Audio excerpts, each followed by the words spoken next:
November 12th, 2010, from the stylish high-tech underground studios of Ribbit Media in bone-chilling Warwick, Rhode Island, this is NewsUndies.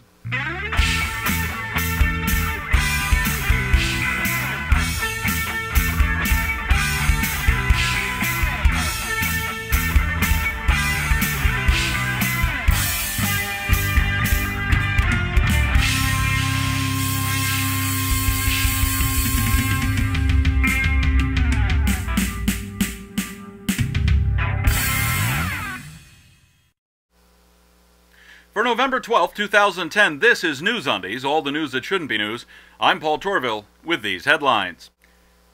Haiti, still reeling from quake, spanked with cholera outbreak. Fox News reports NPR listeners are smarter. Facepalm. Pope visit to Barcelona unperturbed by gay kiss-in. Mr. Goodwrench diagnosed with terminal irrelevance. Haiti, still reeling from quake and cholera, slapped with hurricane. There goes the neighborhood. Queen Elizabeth II is on Facebook now. Pope's policies unperturbed by reality. Banana Tootsie Pop. Who knew?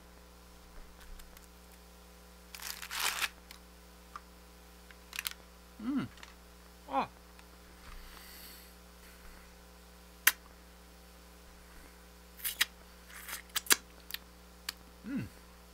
Oh, Mel and Oksana.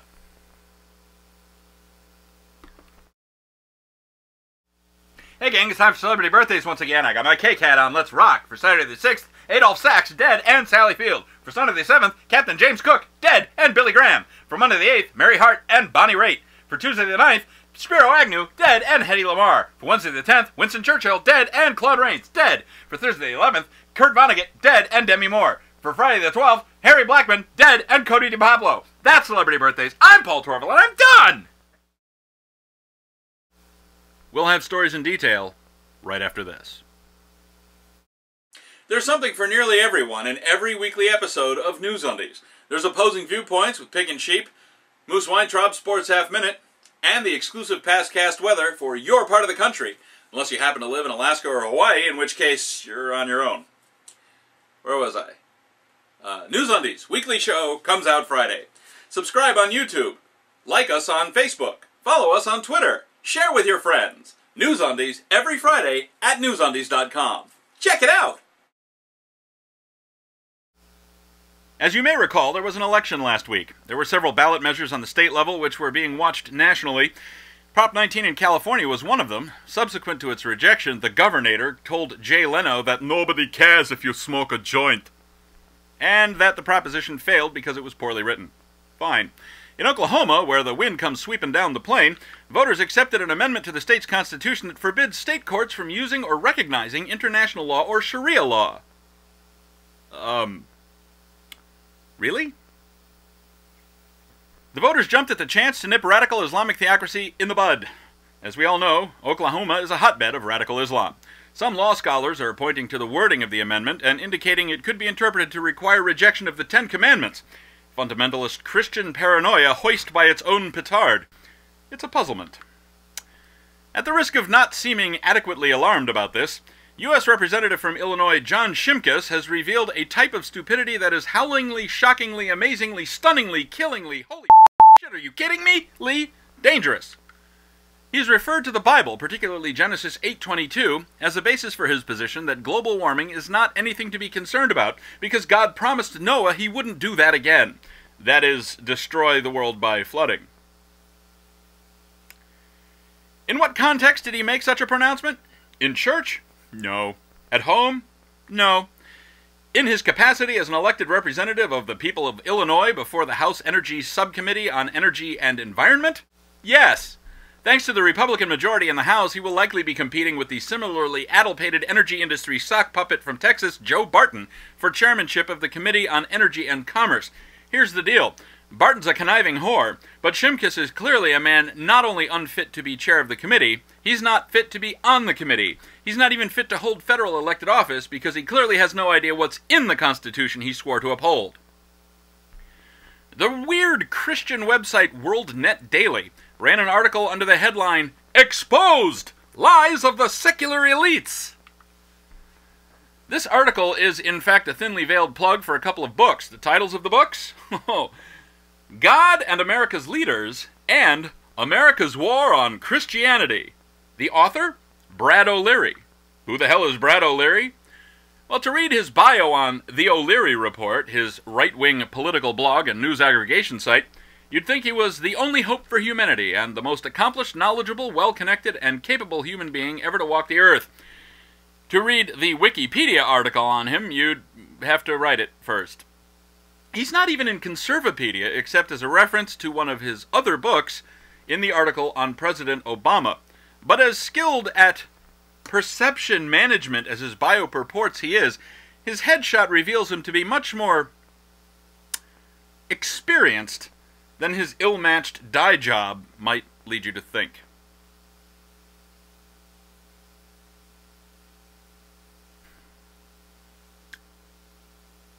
Wiz Khalifa.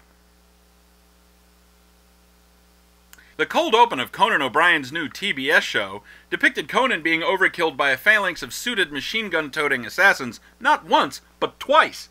His monologue poked fun at his old network NBC, his new network TBS, his new network's demographic, and himself. Certainly a formula for success. I know it's worked for me.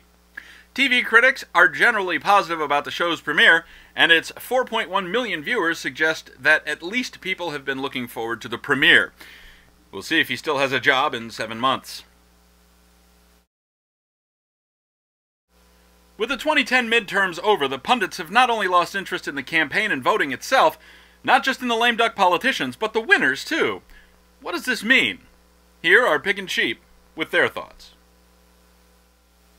It means that we're going to see Sarah Palin defeat Hillary Clinton in 2012 because she's likable and all over the media, to say nothing of the fact that by then, the American voting public will have completely forgotten about the dangers of electing likable simpletons to high office.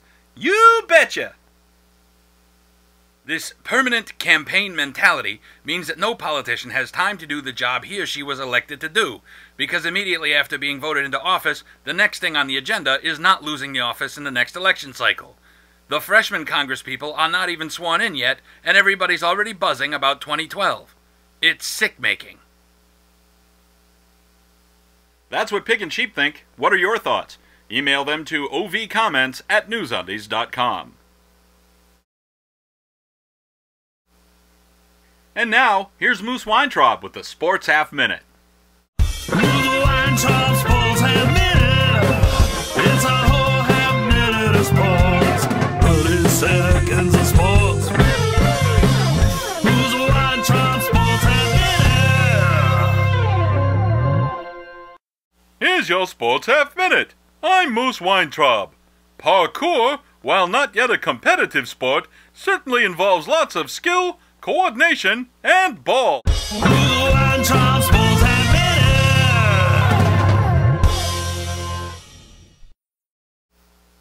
Thanks, Moose. Always a great report from Moose.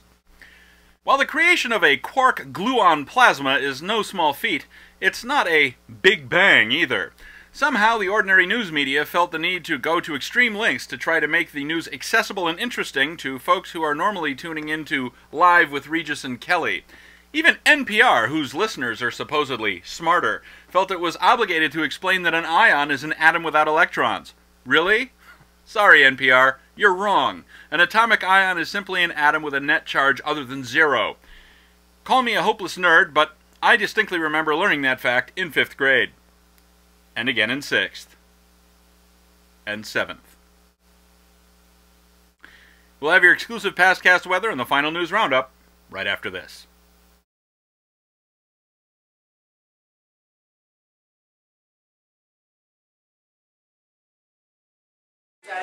I'm an atheist. I'm an atheist. I'm an atheist. I'm an atheist. I'm an atheist. I'm an atheist. I'm an atheist. I'm an atheist.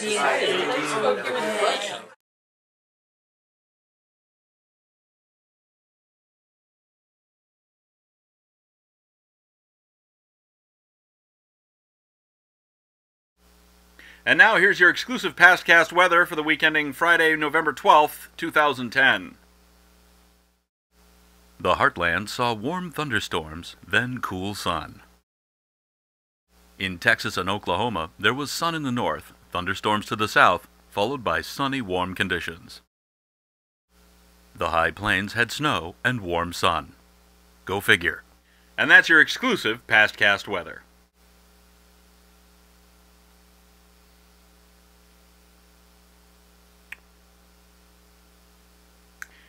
Eggs.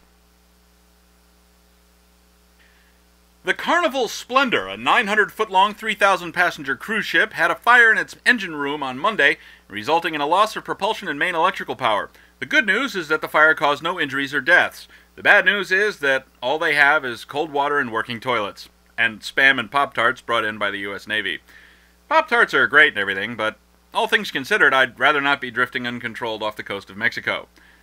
And of all the places to be towed to after something like this, Ensenada? Really? Finally, and I do mean finally, we all saw this coming, didn't we?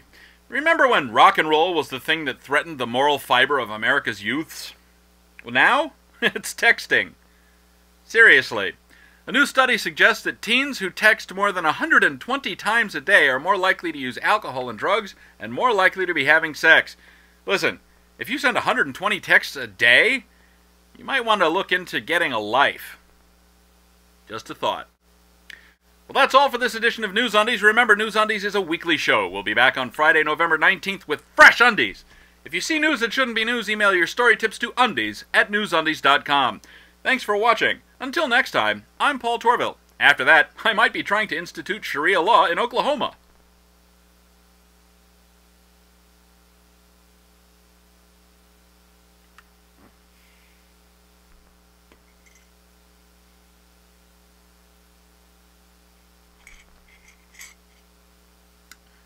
I wouldn't bank on that if I were you, but it's a possibility.